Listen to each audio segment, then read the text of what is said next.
The Mystery of Joseph Aner Markway, an Orphan Train Story. Hello, I'm Greg Markway. I want to thank the Missouri River Regional Library for hosting this presentation where I'm going to talk about the orphan train movement. And I'm going to make the story personal by telling you about my grandfather and my search for where he came from. Why I had to search, I can't fully explain, but somehow it felt like a duty, or even something I was called to do. As a psychologist, I know there is a basic human need to know who we are and how we connect to this world. My grandfather certainly felt this, and then many years later, I believe that very same need trickled down to me. In the novel Orphan Train by Christina Baker Klein, one of the main characters, Vivian, is an older woman who as a child had endured many tragedies, both before and after being placed on an orphan train from New York. As quoted from the book, she has never tried to find out what happened to her family, her mother, or her relatives in Ireland. Vivian has returned to the idea that the people who matter in our lives stay with us, haunting our most ordinary moments. They're with us in the grocery store, as we turn a corner, as we chat with a friend. They rise up through the pavement. We absorb them through our souls. I'm going to tell the story of one person who mattered a great deal to me, and here is how that story begins. My grandfather, Joseph Aner, later known as Joseph John Markway. He was one of about 36 children who rode the orphan train from the York Foundling Home to central Missouri in the spring of 1901. There were even more kids at the beginning of the trip. Some were dropped off in southern Illinois. 15 met their new families at Union Station in St. Louis. And another, according to the newspaper, was sent on a lonely trip to Monette, Missouri. My grandfather's train made several stops in mid-Missouri, including Osage City, Taos, and Jefferson City. Grandpa was 5 years old when he met his new family. Here is a family photo taken several years later, with my grandfather standing on the left in the back row. Our brains are wired for stories. It is in our DNA. So says Brene Brown from the University of Houston. Stories are powerful things that help us make sense of our lives. Dr. Brown goes on to say, our job is not to deny the story, but to defy the ending, to rise strong, to recognize our story, to rumble with the truth until we get to a place where we think, yes, this is what happened. This is my truth, and I will choose how this story ends. So you're going to hear how Joe Markway struggled with his own story, and finally how this story had a surprising twist in the year 2020. Let me set the stage. At the beginning of the 20th century, the people of central Missouri were incredibly generous in taking in needy children. The descendants of those families that took in the kids, as well as the descendants of those orphan train riders themselves, are well represented in this community today. One such descendant of an orphan train rider is Shirley Andrews.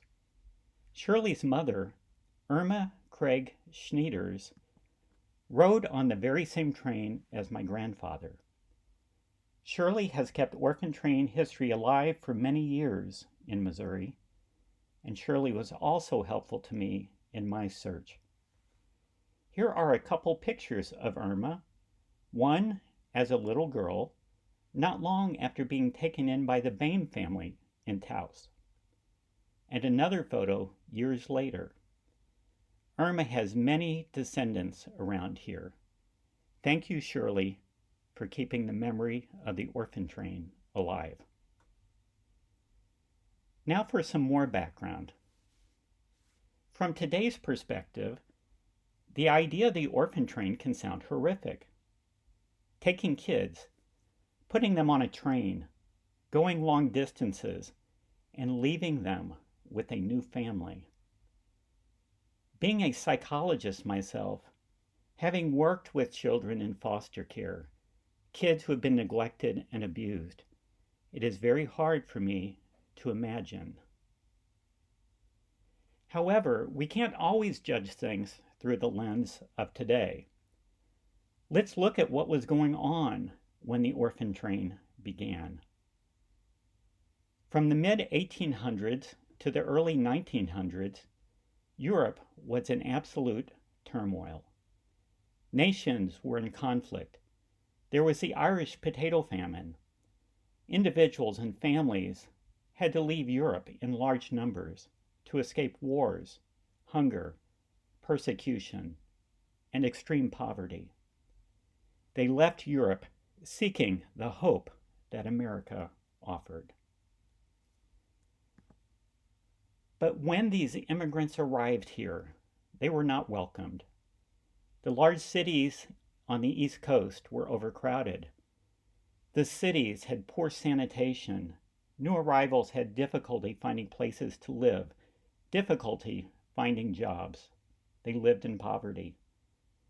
At the time, there were no government programs to help. Death due to poverty and disease was common.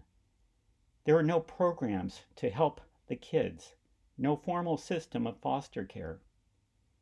If a parent died, children may end up on the streets. Single mothers might leave a newborn infant on a sidewalk or a doorstep, hoping, just hoping, that someone would find the baby and take it in. But those babies were not always found in time. These were desperate circumstances most of us cannot imagine. This slide shows, from New York City in 1870, the official causes of death for that year. The main reason I show this is that infants found dead in the streets was an official category, an official cause of death. And the frequency of that as a cause of death was 4 times that of murders. At this time, along came a young minister, Charles Loring Brace. He saw all the homeless and neglected kids. He began bringing them in for a hot meal, even for some Bible study. He founded the Children's Aid Society, which became one of the first large child welfare organizations. Brace ultimately came up with the idea of the orphan train, getting the children out of the big city, sending them to good Christian, meaning Protestant, families, to country families with good values, fresh air, and to where farm labor was needed.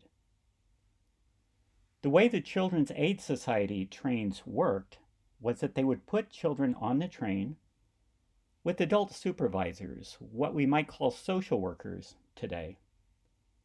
And the train would head west, usually.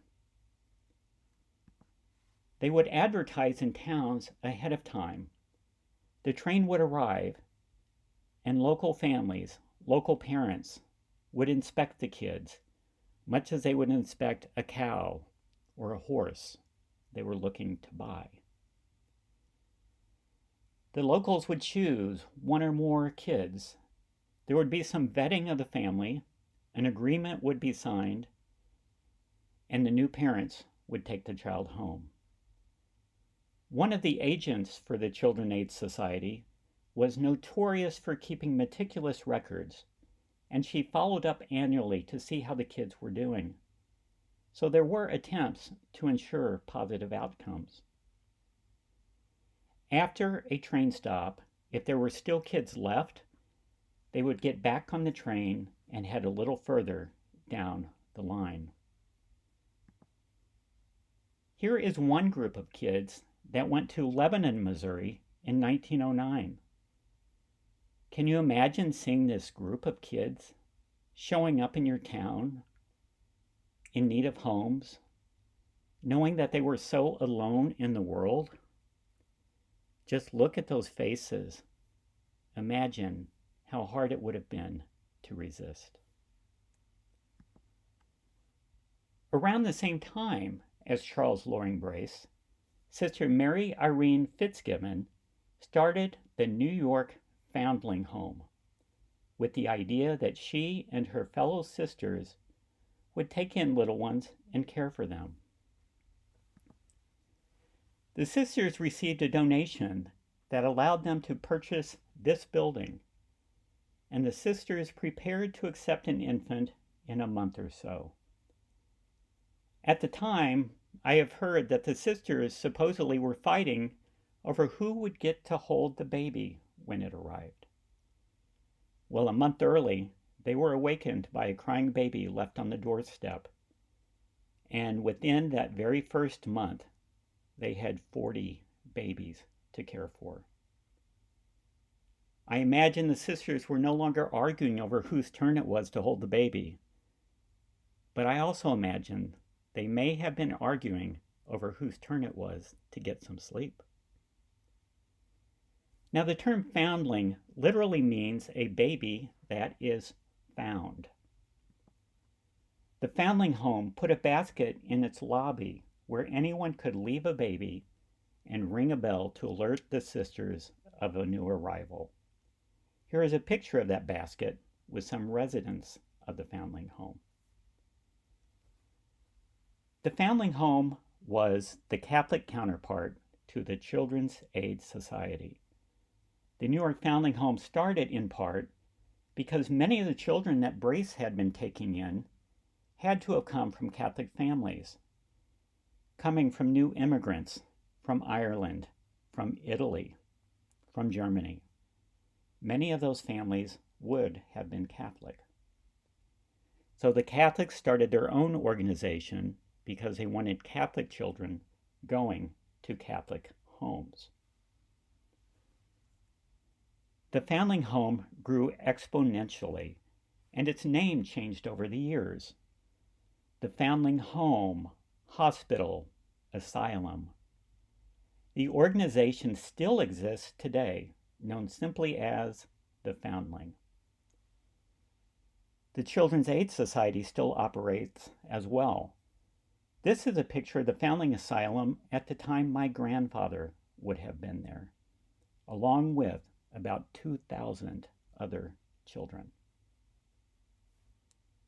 The Foundling Home started what they called mercy trains or baby trains, but most people were already familiar with the term orphan trains, and that name stuck. The Foundling Home, though, operated its trains differently. The Foundling had a placement agent who traveled around and worked with local parish priests, who would approach well-respected families and ask if they had room for one more, or maybe two more. So when the Foundling's children got on the train, they were actually being sent to a specific family, to a specific destination. Now for my grandfather's story. As long as I can remember, I knew Grandpa came to Missouri on an orphan train. I didn't really understand it as a kid. I didn't give it much thought. My dad would mention it occasionally. I also knew that Grandpa had a group of friends he talked to after church on Sundays. I later learned that these were his fellow orphan train writers. They had maintained a lifelong bond from the Foundling Home in New York to their families in Jefferson City. I have lots of memories of Grandpa. They are more like snapshots than home movies, images, glimpses of how he made me feel. He was fun and he made me laugh. I remember him pitching me wiffle balls. When I would hit one really good and it would go over the neighboring fence, he would climb over the fence to get it. That sticks out in my mind because my brothers would always make me get it when they were pitching to me. Now, I was born in St. Louis, and my family moved back to Jeff City when I was 3. We moved into a 2-bedroom, 1-bath house. 5 kids, my parents, and Grandpa. A total of 8 of us living in that 2-bedroom, 1-bath house. Grandpa was a skilled carpenter. He and my brother Jack put up drywall in the attic, and that became the bedroom for me, Grandpa, and my 2 brothers. There wasn't a lot of room, but I remember falling asleep happy because Grandpa was there. I knew he loved me, and I adored him. My cousin Shelley also told me of a memory she had of him. She remembers Grandpa teaching her to dance, teaching her to waltz. And that memory struck me. He played with me doing my favorite thing, and then he met her where she was, helping her learn to do one of her favorite things as a child. My sister Sue also had a memory that she told me about. She remembered one day Grandpa, with a gleam in his eye, telling her that he had a new girlfriend. Sue didn't know how to react, but then a couple minutes later, Grandpa told her, "My girlfriend's name is Carol Burnett." Those of you who are my age or older know Carol Burnett, and it sort of tells you something about his sense of humor. Now, as I got older, I remember Grandpa coming to every single one of my Little League baseball games. And sometimes he was trotting back and forth between 2 different baseball fields when one of my cousins had a game at the same time. He loved spending time with his grandkids. When I was 11, Grandpa died suddenly. My dad and his 2 sisters went through Grandpa's belongings, and that is the first time I remember seeing the name tag Grandpa had worn on the orphan train. Seeing that name, handwritten in faded ink on a piece of fabric. Joseph Aner. That suddenly made his background more real to me. I mean, I had always known he had been adopted into the Markway family, but now I wondered, who was he, really? How had he come into this world? Growing up, I was curious about his origins, but I had no way of searching, no way of finding where he came from. In the mid-1990s, when I first got the internet at home, I felt a strong urge, this need, where the first thing I did was search for the surname Aner.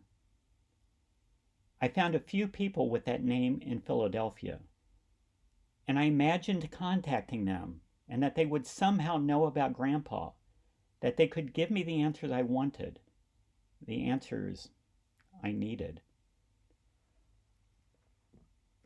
Over 3 years ago, I again felt an urge to search.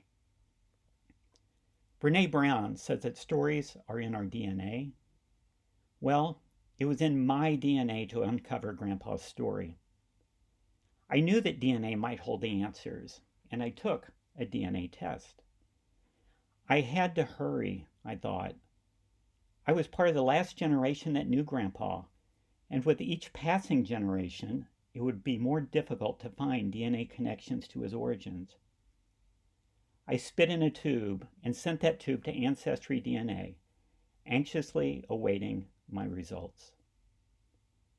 When those results came in, I hoped for an easy answer as I looked through my DNA matches. Those are the people who had also tested and shared DNA with me. There was not a single person named Aner.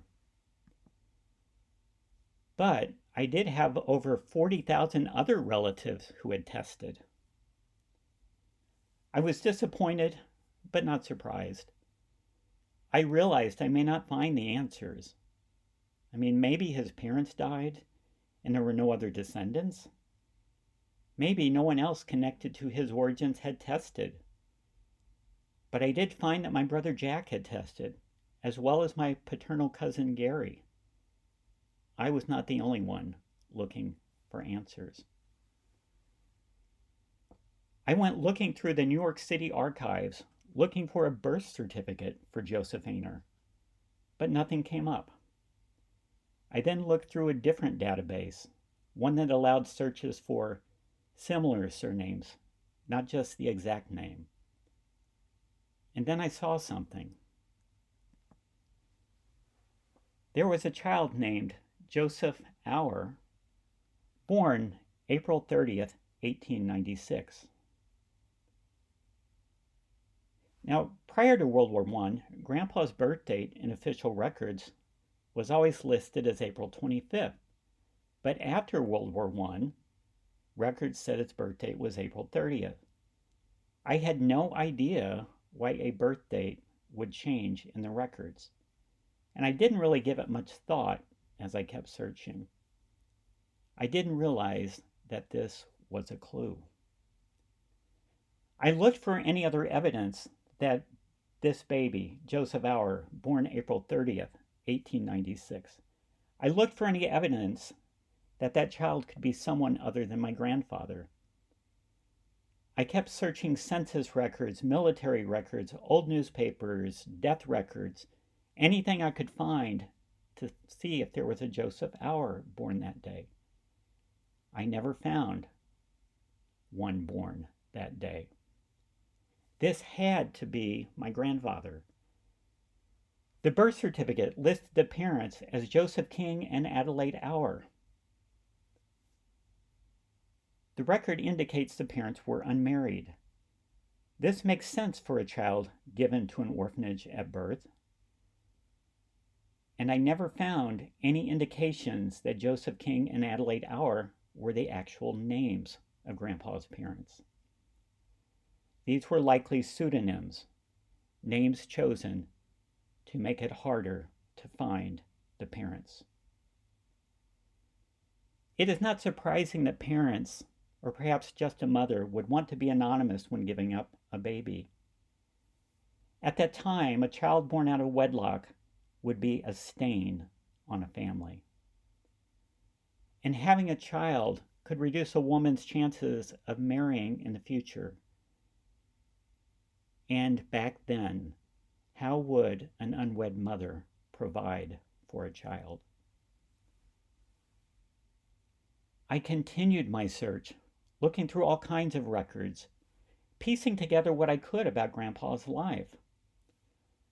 I found where he had registered for the draft in World War I. Under place of birth, it says, doesn't know. That phrase hit me in the gut. It's just 2 or 3 words, but those words sounded so sad and lonely. It also didn't make sense. He knew he came from New York. But then again, I realized he didn't actually know if he was born there. That phrase, doesn't know, it held a deeper truth. It summarized the empty space that existed in his heart. That empty space of not knowing the beginning of his own story. I learned more about Grandpa through old newspapers. He was among the first young men from Central Missouri drafted in World War I. Here he is with his good friend Lawrence Pringer. Grandpa saw combat in Europe, and World War I was horrific. Trench warfare, poisonous gas, and the spread of the so called Spanish flu. My older brother Jack told me that Grandpa would sometimes talk about the war when they worked on carpentry or mechanical projects together. Grandpa sometimes would start to talk about the war and then stop. He did begin to mention once something about hand-to-hand comment. He had traumatic experiences. He had seen the horrors of war up close. He would start to talk, but then he would always stop. He stopped short of disclosing any more details. After the war, Grandpa married Bernadine Brigging, the youngest daughter in a prominent local family. He and his wife started their own family, with my father, Joseph Paul, arriving first. Then came Mary Dolores, who sadly died at around 18 months. Then there was Anna Marie, whom some of you may have known as Marie Ferguson. Then there was the youngest, a daughter named Frances. Grandpa began married life living with his wife's family, the Briggings, right below St. Peter's Church on West Main Street. That location is now a parking lot for state employees, and that location is notorious for flooding every time it rains. Within a few years, Grandpa started a business, an automobile dealership, primarily selling Hupmobiles, and the business grew to include new brands such as Plymouth and DeSoto. Grandpa's friendly personality and his mechanical skills served him well. He sold the cars, he taught people how to drive, and he repaired the cars himself. His business took off, and he and his wife bought a new 2-story home in the fashionable East High Street area. The local newspaper reported that he was one of the leading Hupmobile dealers, and he was invited to tour the Hupmobile factories and see the latest models coming out in the fall of 1929.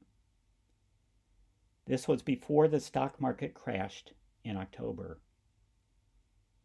With the onset of the Great Depression, his business struggled. He went from selling new cars to selling used ones, from focusing on sales to doing only repairs, doing anything he could to keep his business alive. But it was a losing battle.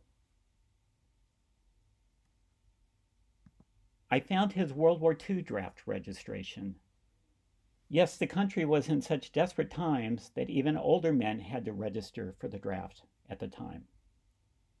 Here his birthday was listed as April 30th.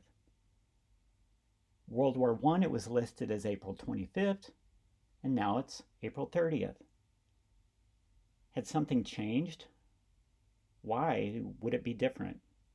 I had no idea. I continued to sift through the names of all those thousands of people on Ancestry.com who shared DNA with me. I finally identified a group of 4 people that connected with me, my brother, and with my paternal cousin Gary. But they did not connect with any of the Brigging side of the family.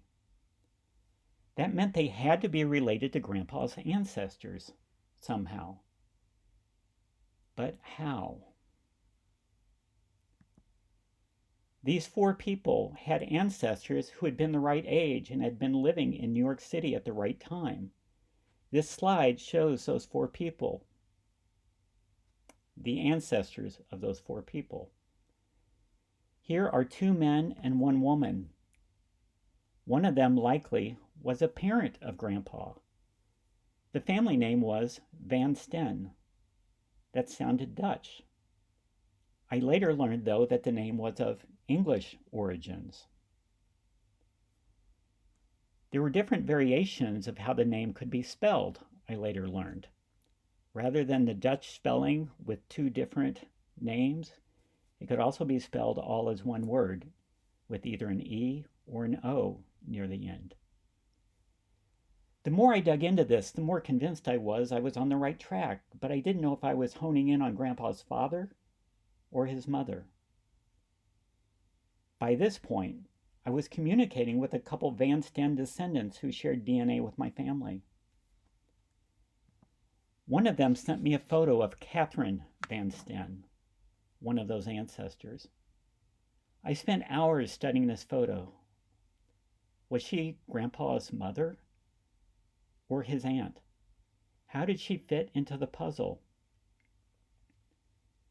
I then took another kind of DNA test, one that analyzes Y DNA. Y DNA is only passed down the male line from great-grandfather to grandfather to father to son, going back forever. There was a chance that this test could tell me the surname of my grandfather's mother. My grandfather's father, excuse me. The test showed dozens of people sharing Y DNA with me, but when analyzed at the deepest level, there were 4 names. 2 of them stood out to me. They had the surname Van Stone. The results suggested that they and I shared common ancestors several hundred years back. Back at a time before literacy was common, before there was generally accepted spelling of surnames. Van Steen, Van Stone, too close to be a coincidence. So grandfather's father, my grandfather's father, appeared to be one of the 2 Van Steen brothers, but which one? I won't go into all the details, but the evidence suggested that it was George Van Steen. I was able to find lots of information about George. He was born in New York, growing up in Brooklyn. His mother died when he was just 7. As a young adult, he worked in sales for a while. He moved around a bit, but then he settled in, working in the family ice business, back when ice would be delivered to your home to keep your food cold in the icebox. George was quite socially active. He participated in plays and musicals. He was a member of the Knights of Columbus. His name is listed in the newspaper as attending numerous dances and parties. He was never married, though. But I did discover that George was engaged once.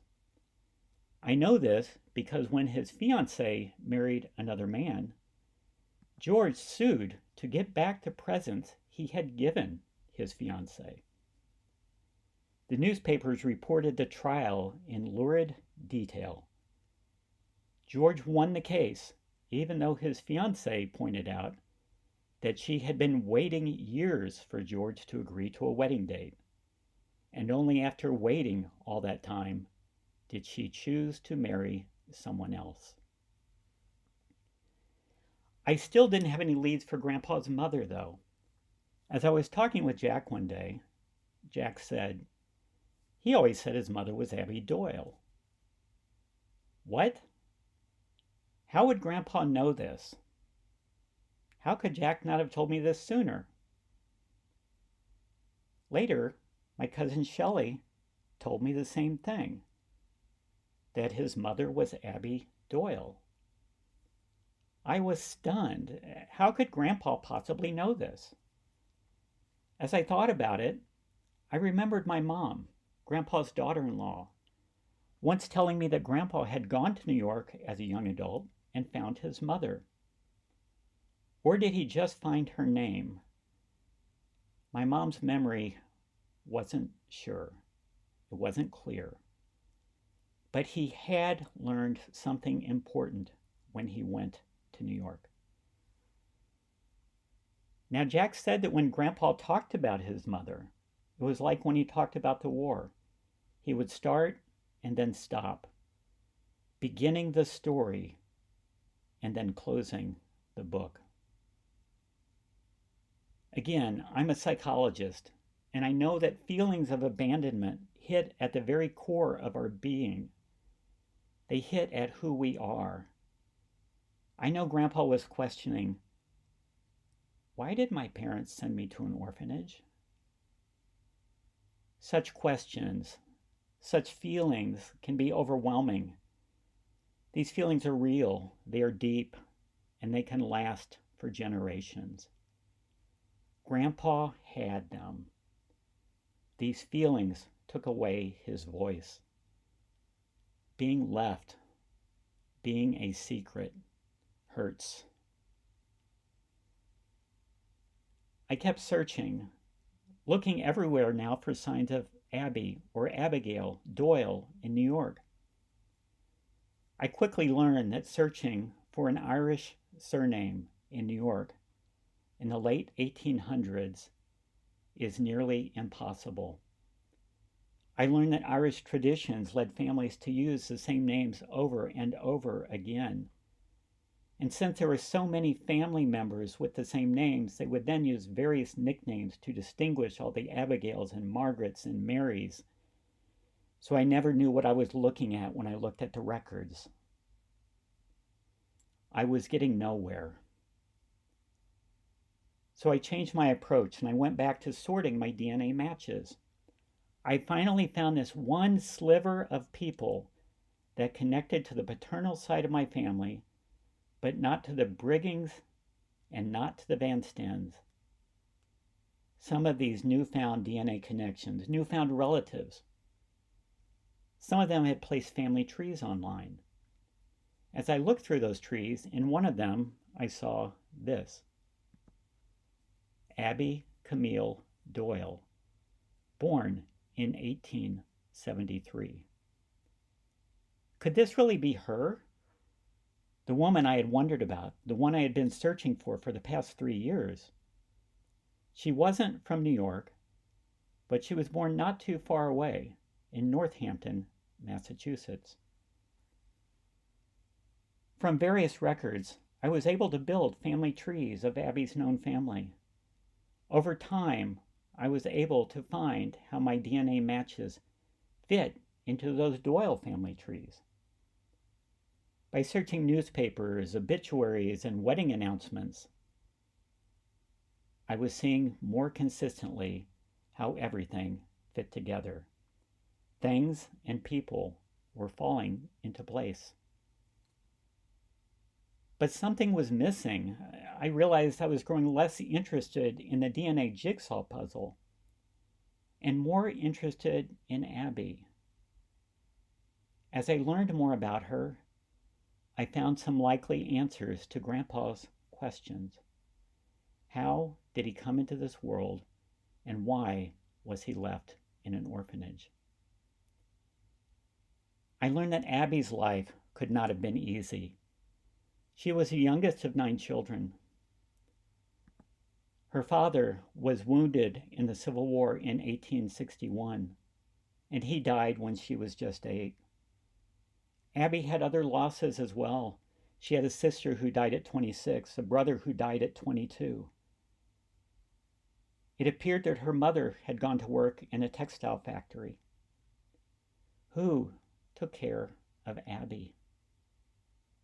Was she also left? I found some clues in a newspaper from Fall River, Massachusetts. This 1895 story said she was living in Fall River, apparently with her maternal uncle and his wife. Had they taken her in as a little girl? Then there was this mention in the same newspaper in January 1896. She was leaving Fall River to go to Springfield, Massachusetts. Oh, this would mean that she left Fall River when she was about 5.5 months pregnant with my grandfather. But I still had nothing that said she had ever been in New York.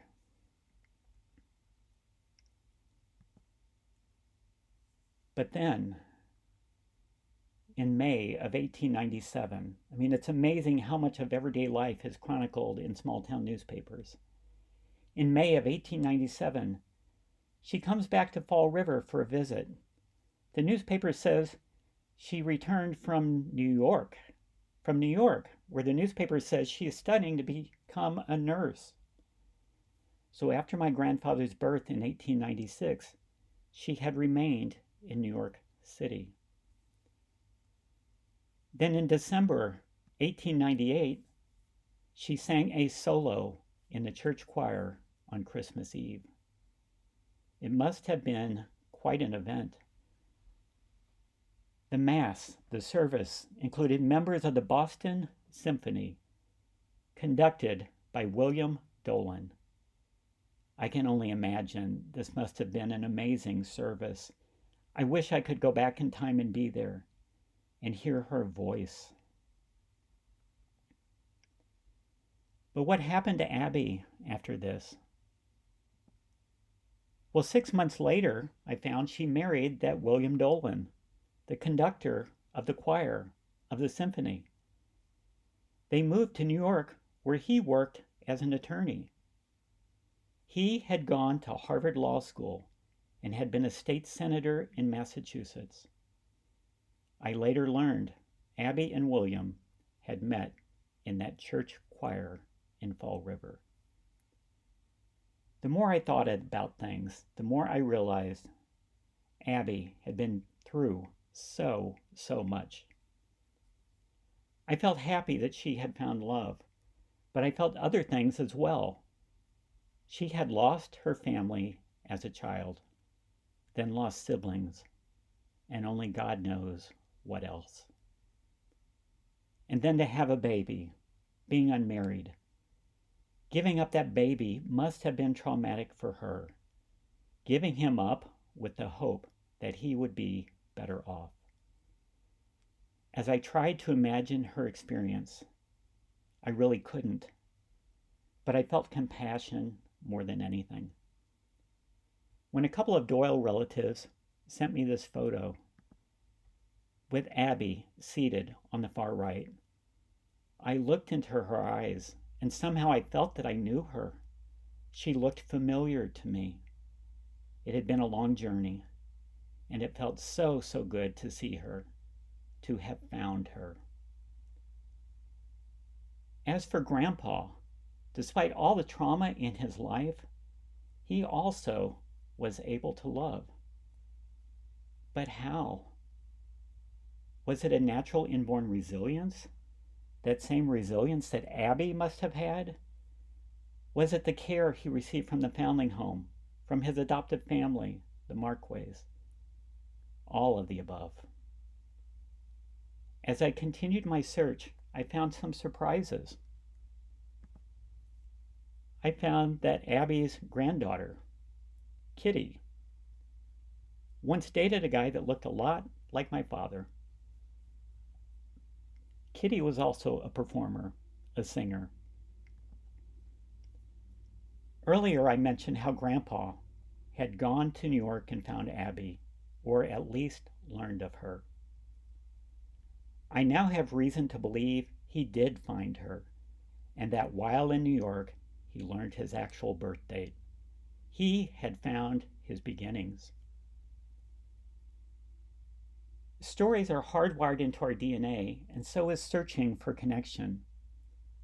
I have to say that the most surprising thing I found when I was looking for descendants of Abby is that I found one that shared mutual Facebook friends with me.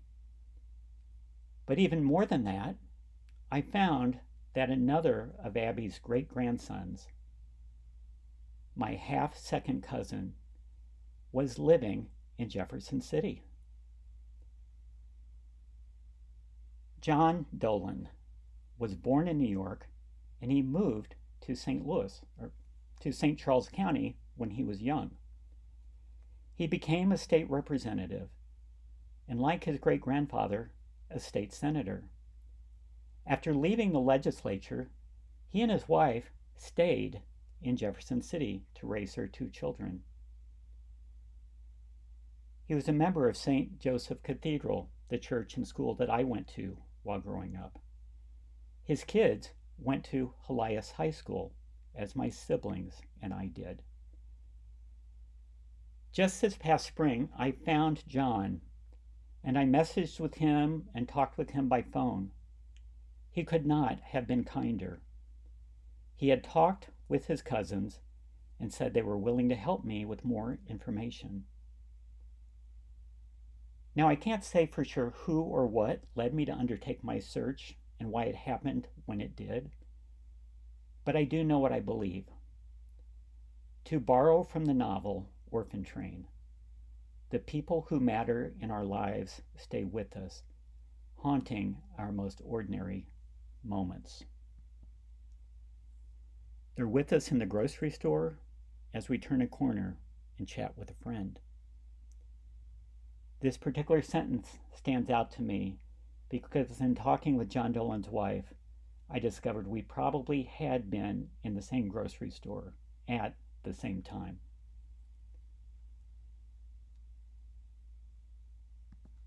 Somehow, I knew all along that Grandpa was with me as I searched, but it was only recently that I realized Abby was with me as well. Abby has brought her descendants together in Jefferson City, the area Grandpa rode to on the orphan train, the town where he raised his own family.